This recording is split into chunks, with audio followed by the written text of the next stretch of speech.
Okay, we're back, and this time we are going to look at how the surface area to volume ratio of two spheres compare to each other.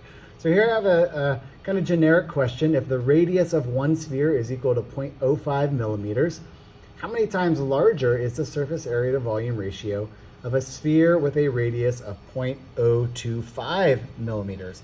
Another way of saying this, if we don't know, if they're not going to tell us larger or smaller, is how does the radius of one sphere compare to the surface area to volume ratio of another sphere? So again, let me draw my two spheres.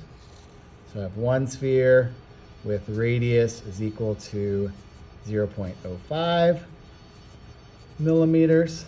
I have a smaller sphere with a radius equal to 0.025 millimeters. And I want to know how their surface area to volume ratios compare. So in a previous video, I showed you how to calculate surface area to volume ratios. And if I were to do those, I calculate the surface area of this sphere divided by the volume of this sphere, calculate the surface area of this sphere divided by the volume of this sphere. And I want to know how those two compare. So when I do the math here, the surface area to volume ratio for this sphere is about 60. And the surface area to volume ratio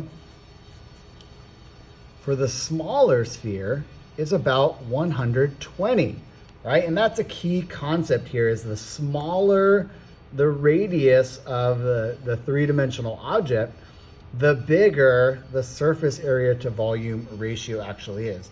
And in this case, how much bigger is 120 to 60? Well, that's simply 120 divided by 60.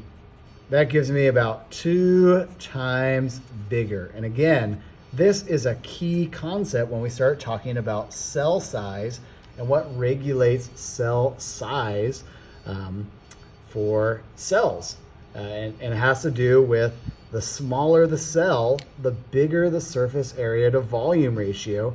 And when you start thinking about how nutrients gets into a cell and waste gets out of the cell, simply by diffusion, having that larger surface area compared to the volume is a much bigger advantage. And that's what keeps cell sizes small. So hopefully this was helpful. The math should not trip you up. Let's focus on the concepts. And I'll see you back again